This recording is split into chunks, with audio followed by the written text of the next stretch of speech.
This offseason, the Seahawks completely retooled their defensive line, including playing musical chairs at the defensive tackle spots. But did they do enough to improve a defense that struggled last season? We'll be breaking down the defensive tackle group in our latest training camp preview on Locked On Seahawks. You are Locked On Seahawks, your daily Seattle Seahawks podcast. Part of the Locked On Podcast Network, your team every day.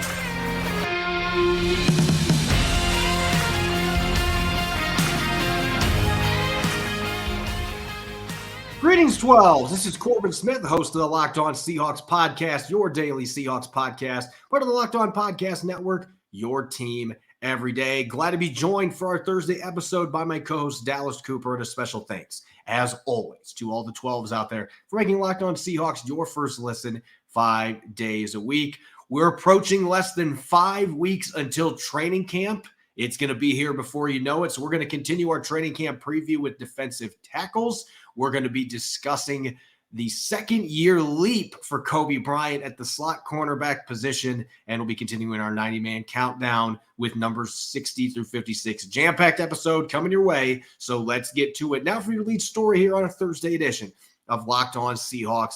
As one of the top priorities for Seattle this offseason, John Schneider and Pete Carroll reiterated this throughout the spring.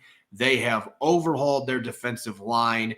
Al Woods, Quentin Jefferson, Shelby Harris, Poona Ford, all gone. And they've brought in Dre'Mont Jones. Jarran Reed is back for a second tour in the Pacific Northwest. They drafted a couple players, brought in Mario Edwards. This is a totally overhauled defensive line with very few returning players. One of the few that they do have that's returning might not play early in the season. That's Bryan Mone coming back from a torn ACL. So really the essential question, Dallas, when we look at this defensive line, and is a question we've talked about earlier, and we're going to continue to talk about it leading up to the season because we honestly don't know the answer to it at this point. Have they done enough to improve a defensive line that was a major culprit behind a 30th ranked run defense a year ago? What's interesting when you're looking at the overhauled defensive line, let's go back to the previous year in the fact that they did underperform in run defense. But let's go back 1 year even prior to that. That roster in 2020 and 2021 going to 2022 is not that different of a defensive line. So the question becomes, how did they go from one of the better run defenses in the NFL to 30th in the NFL in run defense? The roster didn't change too much. Health wasn't that big of a question. Mone had injury this past season, but that wasn't the biggest issue with the run defense, as it did struggle even when he was out there. The biggest thing was less 3-4 and less 3-3-5 from the Seahawks. They didn't run a lot of run defensive schemes, not a lot of bear defense. For me, this overhaul signals speed and change. They want to get younger. They want people flying to the ball on outside runs. They want all defensive linemen being there, able to make a play on the ball, even if it's on the opposite side of the field. And that's the kind of effort and speed you need to be able to mitigate run offenses in the league now, especially with outside zone being so prevalent with Shanahan-style offenses. I could see why the Seahawks were looking for more speed and going to scheme. I think I could see, or I expect us, the Seahawks, to be in a lot more 3-4 and 3-3-5 bear this year. Yeah, I expect that we're going to see more of those looks schematically, but the issue lies in the middle. Do you have enough beef to be able to run those type of schemes? Personnel only goes so far when it comes to trying to stop the run if the scheme is not up to par. And I know this is an argument that some really knowledgeable people that I follow on Twitter have been making. And C-Mike Smooth is one of them. C-Mike Spin Move is one of them that Griffin has done a really good job of outlining this, that when you don't have the size there to be able to two-gap, there becomes some real issues from a schematic standpoint. And they are smaller now than what they were this time last year. You don't have Al Woods anymore. Bryan Mone is coming back from an injury. He could miss a quarter, half of the season, maybe even more than that, because of the nature of the injury that he's coming back from. Poona Ford played some nose. He's now in Buffalo. Shelby Harris is a free agent still. He's out. And Quentin Jefferson was not a nose tackle, but they lost so many pieces in the middle of their line, and the replacements they brought in. Dre'Mont Jones is an outstanding pass rusher. He's 280 something pounds, though. He is not the bigger bodied guy. Cameron Young, their 4th round pick, they're saying he's around 320. So that's decent size, but it's still not Al Woods. They don't have that 335, 340 pound run stuffer in the middle. And so you got to wonder how much that is going to impact things. If they're running more attacking schemes where they're allowing their defensive tackles to get upfield, they're penetrating, it may fit with what they're wanting to do. But that is something that I'm going to be really fascinated to watch with this football team going into the season, because it seems like there is a shift in regard to what they're looking for from a personnel standpoint. Dre'Mont Jones is smaller. Jarran Reed's around 300 pounds, but he's not a typical 340-pound nose tackle. He can play in that position if you want to use him there some. Miles Adams is 300 at his heaviest. I mean, he's not a big guy. Mario Edwards is 285, 290 pounds. He's not a nose, but he can play 3-tech. They just don't have a lot of girth on this defensive line right now. And maybe that ends up not being a big deal, but I think the real wild card here, and we've talked about it on this show several times, Dallas. Shelby Harris, as I mentioned, is still a free agent. He's played some nose tackle. He knows this scheme, this Vic Fangio style scheme inside and out from playing in it for Fangio himself in Denver, and had some of his very best seasons playing in that scheme. That still seems like the wild card to me. If you could put him back in with this group that's got a lot of young players like Mike Morris and Cameron Young and Miles Adams. Dre'Mont Jones is in his mid-20s. He's played with Shelby Harris, so those two have chemistry already. That feels to me like the missing piece that could at least make this unit a reasonable one. I don't expect it to be a strength for this team, but as constructed right now, there's just too much uncertainty is really what it boils down to. Shelby Harris would help with that issue some, because you know what you're getting with Shelby Harris. As exactly as you put it, Shelby Harris brought consistency last season. He brought experience within the scheme, especially as Clint Hurt wanted to fully transition into that. And what he did was he played a lot of big end. He played some nose tackle, but the Seahawks right now are looking for a nose tackle. And one name that really caught my eye as a wild card, Corbin, in the free agency market, Michael Brockers. Michael Brockers has experience in a 3-4 system, has played with the Rams previously, and the Rams were one of the first teams to go into the quarters heavy, too high, with a odd front base, and that requires a lot of run stuffers in the middle. And Michael Brockers certainly could bring that. That's a name that I hadn't even thought of, who's kind of been put under the free agent scrap heap, but that's what you're looking at right now. Can you find somebody that's got experience? I would still think that Shelby Harris is going to be the name that makes the most sense, because he played for the team last year. He was a locker room leader, but I think that that is the missing piece to at least make this a decent defensive line, because there is intrigue, and we've talked about this. I mean, Dre'Mont Jones could be a guy that gets you 8 to 10 sacks. He's got that kind of ability, and I think that there is a better run defender there than maybe his PFF grade suggests, at least from the film that I've watched. He plays hard against the run. And so I think that Dre'Mont Jones has a chance to live up to that contract that they gave him. And Jarran Reed, we'll see. I wasn't impressed with how he played most of the year last year in Green Bay, but he also has a long history playing for Clint Hurt in this football team, and maybe just coming back to Seattle will help him get back on track a little bit. And you know that he is going to bring the toughness aspect to your defensive line. Mike Morris is a player that I think has a lot of upside. I don't know if he's going to be ready to play a lot of snaps right away. Really, the one that I'm most fascinated by, though, is Mario Edwards. I thought Mario Edwards had a fantastic year under the radar for the Titans last year. He had a career high in quarterback pressures, and you want to talk about a guy that can stop the run. He's capable of doing it from multiple alignments. And so he's kind of that X factor with this line that you added late in free agency that might end up pushing Jarran Reed for some starting reps, because he's a little younger player. He can play multiple spots.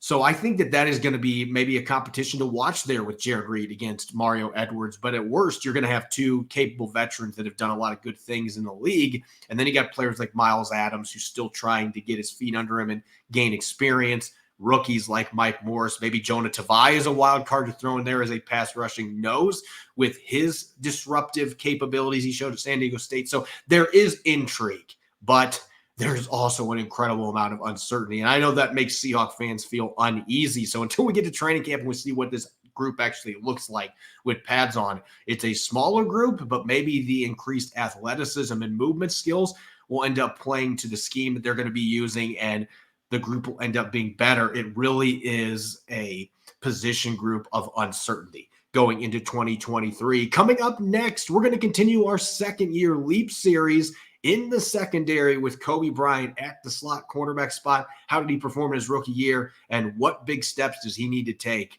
to make the most improvement in his sophomore season? We'll get to that coming up next year on our Thursday edition of Locked On Seahawks. This episode is brought your way by FanDuel. Sprint over to FanDuel as the NFL season quickly approaches, because right now, new customers can get a no-sweat first bet up to $1,000. That's $1,000 back in bonus bets if your first bet doesn't win. Just download a FanDuel Sportsbook app. It's safe, secure, and super easy to use. Then you can bet on everything from season awards to week one props and exact regular season win totals for all 32 NFL teams. Even with training camp still a little over a month away, we're excited to dig into season props such as NFL MVP, Rookie of the Year, and more. Regardless of what prop you choose, you'll get paid instantly if you win. There's no better place to bet on all the upcoming football action than America's #1 sportsbook. Visit FanDuel.com/LockedOn and get a no-sweat first bet up to $1,000. That's FanDuel.com/LockedOn. FanDuel, official sports betting partner of the NFL.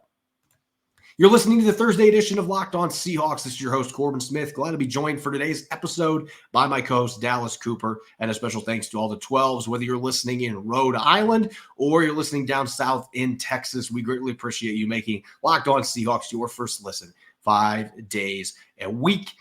Everydayers coming up on our Friday show. We're going to continue our Forecast Friday with Dre'Mont Jones and Tyler Lockett. Some trenches and skill players looking at what they did last year and expectations, projections for the 2023 season. You won't want to miss it.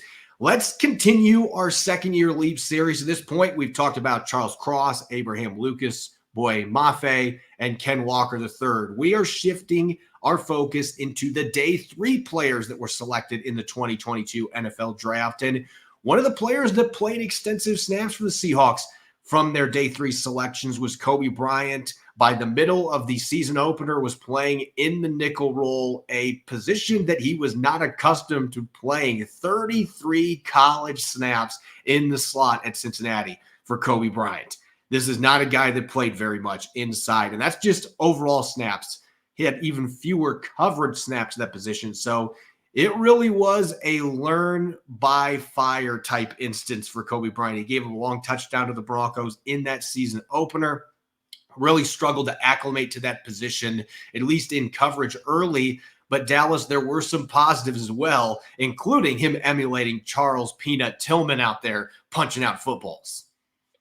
He had a knack for the football, and that was one of the funner things to watch this year was Coby Bryant peanut punching the ball out and just catching receivers off guard, and they would never expect it. 4 forced fumbles in his rookie year. That's amazing. But going to his lack of snaps in college inside, it did show in the NFL. And in his rookie year, as you said, he struggled to get acclimated. And to his credit, though, he had to learn through fire. Not having much experience, he's getting thrown into it. And the slot cornerback position is one of the hardest positions to play because of the two-way goes receivers have. They can go outside, they have a lot of field to work with, and they can go inside and they have a lot of field to work with. It takes so much athleticism to be proficient at a slot cornerback, especially in man coverage, which is especially where I think Coby Bryant struggled. It was specifically when the Seahawks wanted to go to match coverage rules or man coverage, where he's following receivers a lot more, especially down the field, having to cover a lot more area of the field. There were struggles. But when you got him into going into underneath zones, you let him spot drop, that's when you saw the experience in college and the zone ability really show up. He has a knack for the football, and his ability to understand route concepts is there. But what he struggled at was being able to cover slot receivers in man coverage with the two-way goes and so much area of the field to have to cover. It's very tough, but it's going to be interesting to see if he can make that step. If he improves that, this really could be a real competition at slot corner. Coby Bryant is such a savvy player when it comes to football IQ, and that can help mitigate athletic concerns. And that is still the one area at this particular position. Playing the outside, I wasn't as concerned about it. But Coby Bryant's testing, he ran in the 4.4s at his pro day. His combine was not as fast, but he showed that he had some straight line speed. What he didn't show was the change of direction ability. And we talked about this last year. They had Shamarius Gilmore as an undrafted guard on their roster, didn't make the team, didn't play on their practice squad, but really athletic guard. But still, we're talking a 300-pound guard that had a very similar 3-cone drill time to Coby Bryant, who was in the bottom 10 percentile for that drill. So that was a bit concerning, putting him in the slot where he's got to deal with quick, swift slot receivers that can go two ways. And we saw that especially early in the season. So that is still a concern for me with him, but he's such a heady player that I get the sense that with more experience that he is going to be able to mitigate some of those athletic deficiencies just with his understanding of the game.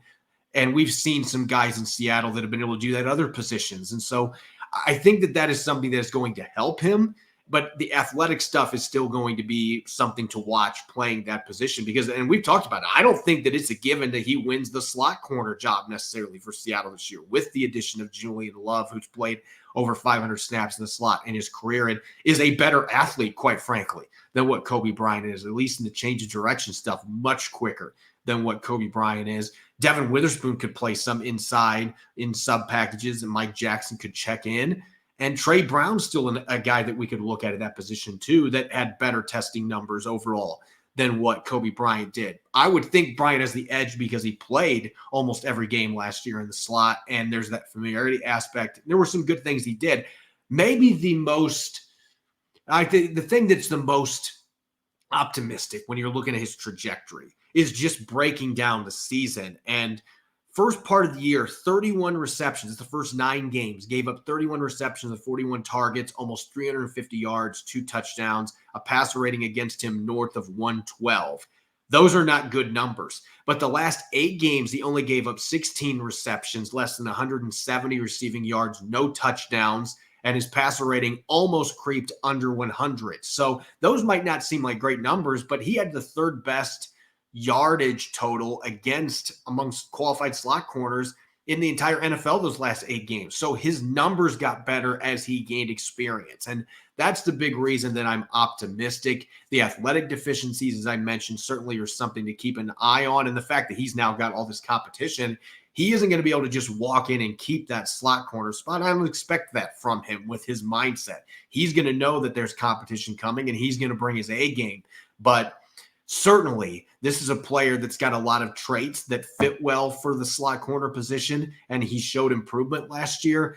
I want to see him get his hands on a football a few times. Didn't have any interceptions this year, and maybe with more experience and more understanding of what receivers are going to be doing from the slot position, we'll see him get some breaks in the football like he did in college, and maybe we can see an uptick in that ball production. That would be a big deal for his secondary that we're expecting to be one of the best in the NFC. He could be a key part of that if he's able to take a few steps forward.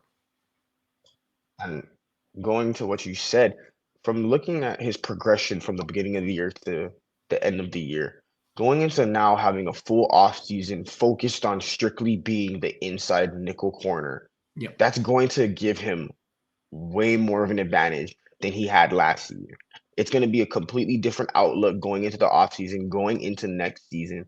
He's going to have experience there and previous experience there. However, as you also stated, the competition at that position, is brutal. You have Devin Witherspoon, your number 5 overall pick, and he's shown potential. And there's been clips of him at camp making plays at nickel, which is something that is really intriguing. You also brought up Mike Jackson also being an outside corner in nickel packages, where maybe you move Witherspoon inside in the nickel and then you move Jackson to the outside. And let's not forget those games that Trey Brown played a couple of seasons ago.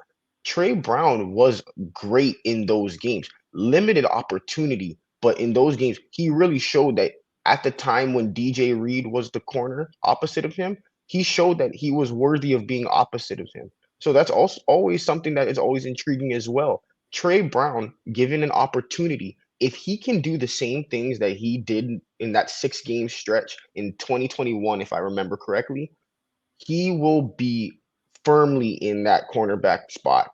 He will be firmly in that competition, fighting for a spot. And at that point, it'd be hard pressed not to find him snaps. Yeah, that's really the issue here is you can't play all of these guys. Even if you're in dime sets, you might be able to get 4 of these corners in the field together. There's still going to be somebody that's an odd man out. It's a good problem to have, but Coby Bryant is going to find himself right in the middle of that. If he's not able to fend off Julian Love, the Seahawks want to do 3 safety looks. If Jamal Adams is healthy, Julian Love is going to get those big nickel opportunities in dime. Maybe they have Coby Bryant out there, but that's a diminished number of snaps for him, quite frankly. So he's going to have to deal with that. And I think Devin Witherspoon, a lot of our listeners have heard me say this a few times now, but I don't consider it a problem that the number 5 overall pick might potentially play some snaps inside for you. That is a really tricky position to play. And he had a passer rating against him last year of 14.6 when he was playing in the slot. He had far more experience playing inside just by the design of the defense at Illinois than Coby Bryant ever had. And with his physicality against the run, the blitzing ability, there's just a lot of things that make it look like he could be a really good slot corner. Now, you want him to be on the boundary. That's what you drafted him for.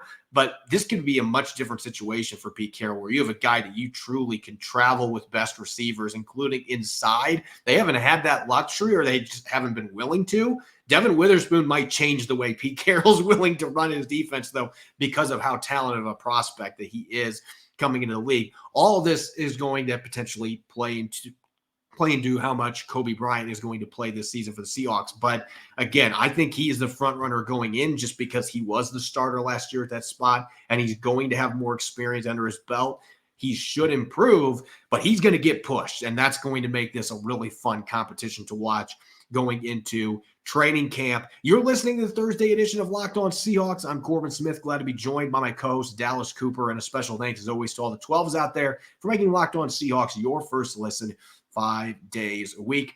We greatly appreciate it. Everydayers, we're going to have Forecast Friday coming up tomorrow in the trenches with Dre'Mont Jones, as well as at the skill positions with Tyler Lockett, looking back at their 2022 seasons and making some projections on what to expect for them for the Seahawks in 2023. Let's get back to our 90-man countdown, numbers 60 through 56. We're almost to the top 53 players. We're almost there, about the halfway point here in our 90-man countdown. And we're going to start with a player who has had more bad luck than just about anybody on this roster, not named Jamal Adams. And that is Cody Thompson, a player that I believe last year, if he would have been healthy, would have had a really good chance to slip onto the 53-man roster as an additional receiver. But shoulder injury suffered in the preseason opener. It was the second time in 3 years for Cody Thompson, Dallas, that he ended up suffering an injury during training camp or the preseason that set him back. Didn't play in any regular season games last year after playing in 5 the year before. He's still a young receiver, only 27, but I feel like last year might have been his best opportunity to make this football team, and an injury prevented him from taking advantage of that. Now you've got Jackson Smith and Jigba. Tariq Young is going into year 2. D. Eskridge has had a really strong offseason. It just feels like there are a lot of obstacles in place for Cody Thompson to make this team, and yet he is a good special teams player, and there's a lot of things to like about him as a receiver that maybe keeps him at least in the discussion to make this football team. It's interesting that you brought up last season that it would have been a better chance for him, because I agree with that. And I remember during camp last season when position coaches were talking about how Thompson had one of the best off seasons out of any player of the entire organization. And that just speaks to how well he did improve last season if it wasn't for the injury that lessened his opportunity, especially being in the preseason opener. That's a heartbreaker right there for Cody Thompson.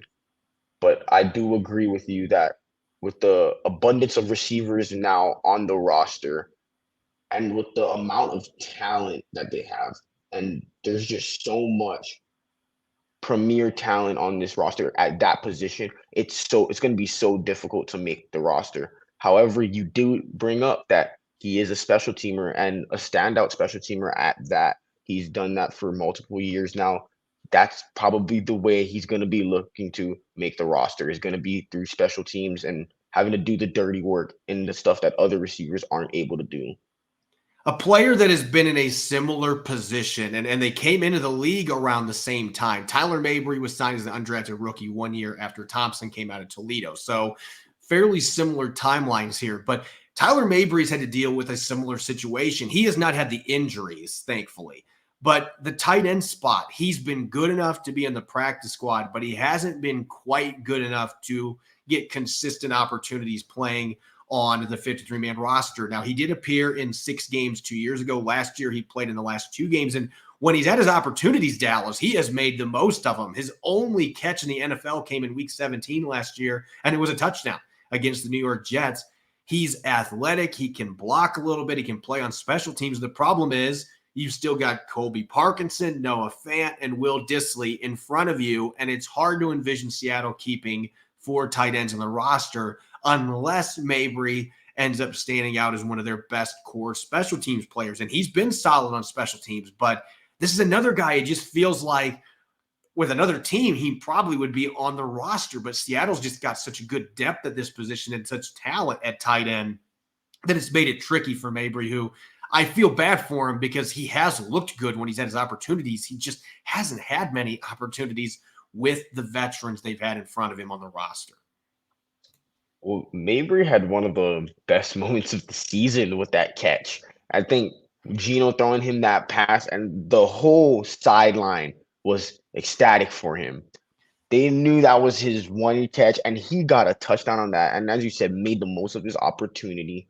He does special teams work, and the tight end room, as you said, is crowded. But what's interesting when you point out that the tight end room is crowded is that all 3 of those tight ends are on 1 year left on their deal. So that's going to be interesting to see in the future. Does Mabry provide opportunity next season on providing value? And the limited opportunities, as you said, he's showed out in each and every one. Do you find a way to keep him? Because the tight end room could be a lot different going into next season. Yeah, that is the one thing that is working for him that we can't say for Cody Thompson, unfortunately. You've got Metcalf and Lockett under contract for the next several years. Jackson Smith and Jigba for at least 4 years. Drake Young, 3 more years. There's club control there. At tight end, Will Dissly actually has 2 years left in his deal, but he's got a cap hit of north of $10 million. And so I think they're going to have a very difficult decision coming there, especially with the fact that Parkinson and Fant are both going to be free agents. So that does open the door for Mabry to maybe be brought back next year and have a real opportunity to play his way into a role on this offense. If 1 or 2 of these guys are not back next year, Mabry's going to have the familiarity, and he's certainly a good enough player to be on a 53-man roster. It's just been a position Seattle has had some pretty darn good players, so he hasn't been able to quite break through. Now let's go to a player that we don't know anything about. We've seen Tyler Mabry on the field. It's been limited, but we've seen what he can do. Unfortunately, we didn't get to see what Tyree Smith could do during his rookie season. I did get to watch a couple of training camp practices. He came off the PUP list with a hip injury, and he was out there for a couple practices, and he really jumped out. I wasn't even specifically watching him, but I'm like, who is this guy rushing off the edge that's collapsing the pocket? And I realized he was Tyree Smith. So he left a good impression, but unfortunately that hip injury didn't get better, and they had to put him on injured reserve. So we didn't get to see Tyreek Smith, and now they've added Derek Hall.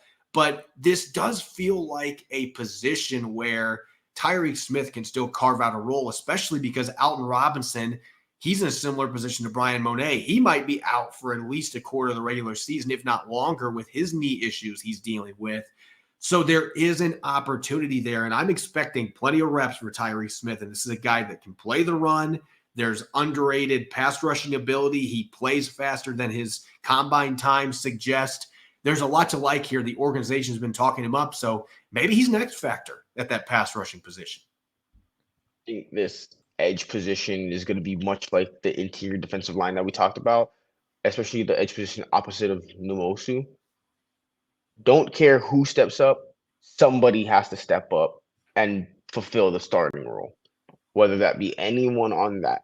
Tyreek Smith is going to have the opportunity to do that, as will everyone else on this defensive line. because it's completely revamped. At edge, Tyree Smith is going to be competing with Darrell Taylor. He's going to be competing with Derek Hall. It's going to be really interesting to see because he has probably one of the best bends out of all of them, except for Darrell Taylor, who probably has the most natural bend. But Tyree Smith is almost up there in terms of bend when you're talking about these edge rushers.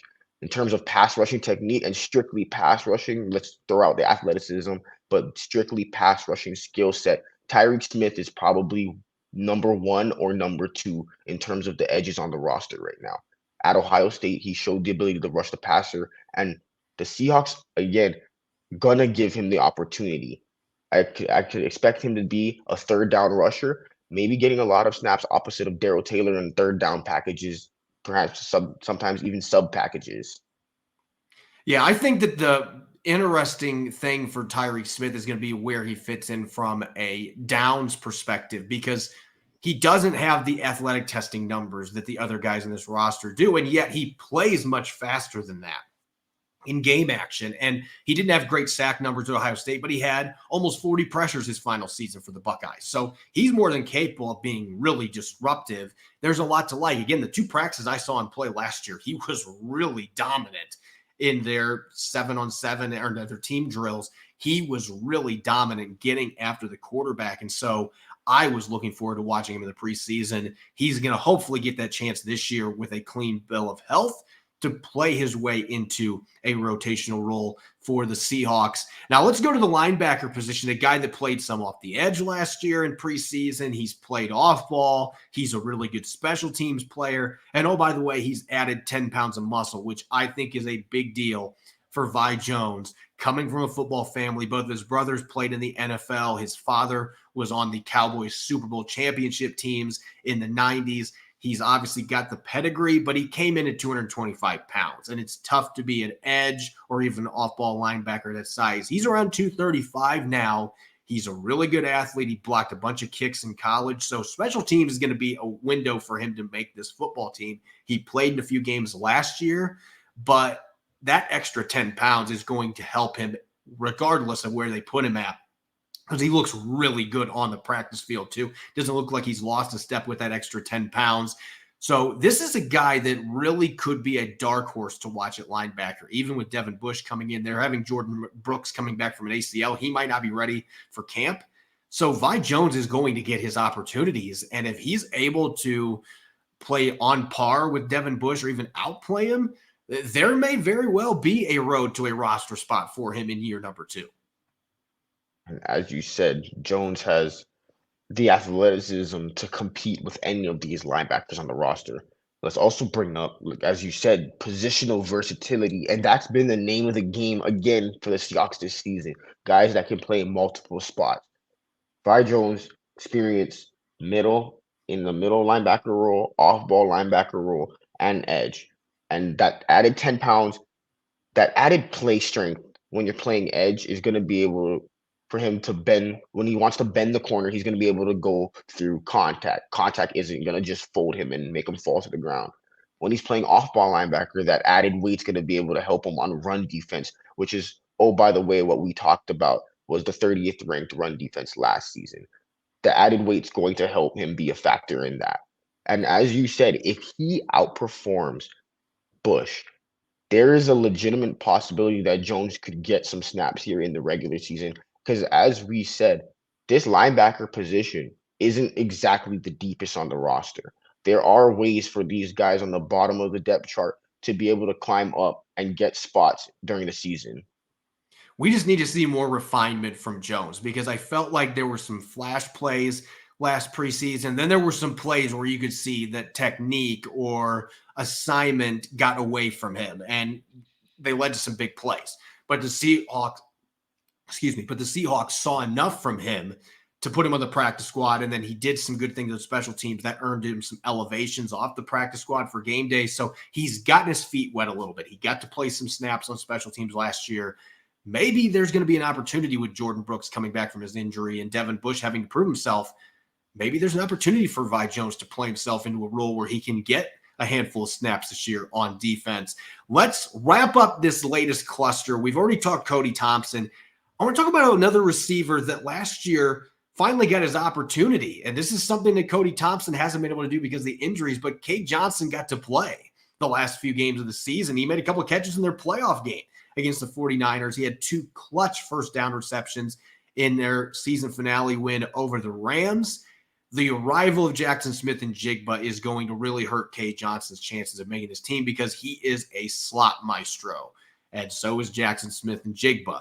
But I think that 6th receiver spot, if Seattle's going to hold 6, Johnson has played some special teams, and he is a guy that has clearly improved in the 2 years that he's had with the organization. And I feel like there's been some trust build up here with the coaching staff. And last year, Marquise Goodwin went down late in the season. They turned to Cade Johnson. There were some other guys in the roster they could have turned to. They turned to Cade Johnson, and he's the one that Geno Smith entrusted to make those first down catches in that season finale. And he even got him involved some in the playoff game. So that chemistry with Geno Smith, maybe that still keeps him in the running here. We've talked Jake Bobo and some of these other players that are coming in as undrafted rookies, but Cade Johnson's got the experience over them now. He has played some regular season football, and he's such a savvy route runner. That chemistry with Geno, that gives him a fighting chance if he can do some things on special teams to be on this roster when the season starts in September. As you said, the arrival of Jackson Smith-Njigba couldn't have come at a worse timing for Cade Johnson when from the perspective of him trying to make the roster. Him and Njigba are both primarily slot receivers that are going to win with underneath. They're going to win with change of direction. And Cade Johnson, as you said, in those last couple of games, he was required to all of a sudden go out on the field, and he was thrown in the fire, and he performed and made tough catches, clutch catches, and showed up what he was needed. And that experience is going to factor in. However, in terms of the types, I think he's going to be fighting a lot with D. Eskridge on not necessarily making the roster, but if he can outplay D. Eskridge, that'll be certainly something to watch for in terms of the roster moves. But him and Eskridge are going to be fighting for, I think, that 2nd and 3rd slot receiver spot. And yeah, I think Drake Young could probably be thrown in that mix too, because he played a little bit outside and in the slot last year as well. Really, to me, it boils down to that 6th receiver spot. And Cade Johnson did enough in limited action last year to give you some optimism that he is going to be able to hang in this competition deep into training camp and in the preseason. But I don't know that he's on the right side of the bubble, though, with the additions they've made at receiver. He's truly one of those fringe players heading into training camp. As always, you can follow me on Twitter at Corbin Smith NFL. You can follow Dallas at Dallas C. Cooper. Subscribe and follow Locked On Seahawks on YouTube and wherever you listen to your podcast to make sure you don't miss a single episode. Coming up tomorrow on our Blue Friday episode, we'll continue Forecast Friday with Dre'Mont Jones and Tyler Lockett, looking back at their 2022 seasons and making some projections on what to expect from them in 2023 for the Seahawks. You won't want to miss it. Thanks for listening in and enjoy the rest of your Thursday. Go Hawks.